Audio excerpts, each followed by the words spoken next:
Oh my, I just came from 12-hour shift of work. 12-hour shift. My God. So I work from 8 a.m. So I just finished work. Now it's 8 p.m. So it's 12-hour shift.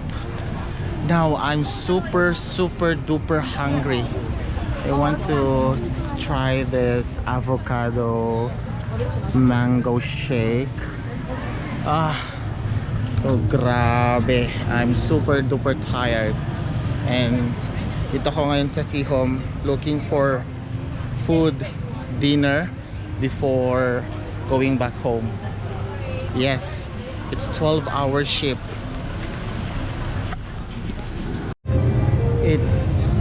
It's Wednesday,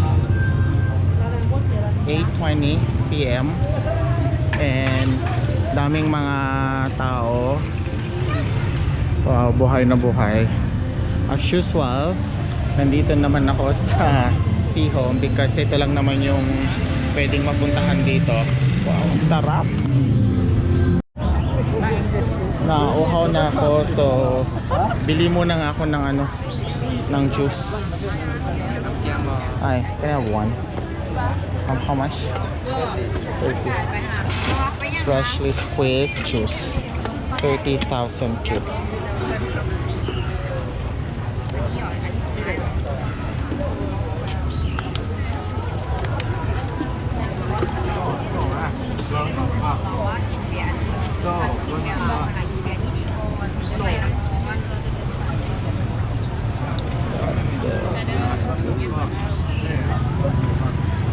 So I have this.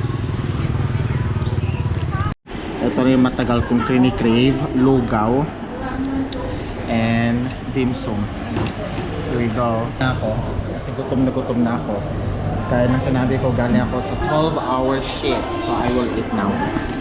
So good. It's my food. This is lugaw and dim sum. Wow. Sarap. Parang lugaw talaga.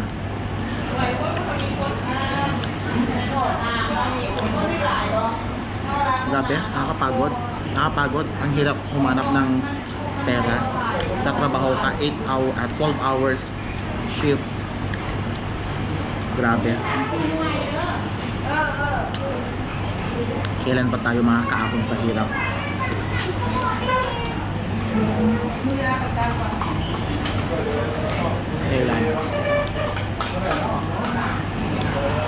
Kailan ba tayo makakapulot ng yung fantasy ko ngayon, yung sana makapulot ng pera, yung maleta na naglalaman ng limpak-limpak na salapi.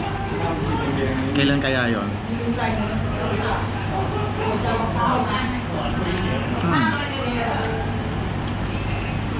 So ayun na nga, tapos na akong kumain. Now pauwi na ako. And kasi na rin 8:43. So uwi na ako at nang maka-shower at nang makapagpahinga na because tomorrow another 12 hours shift. Alright, so that's it. Good night. Bye bye.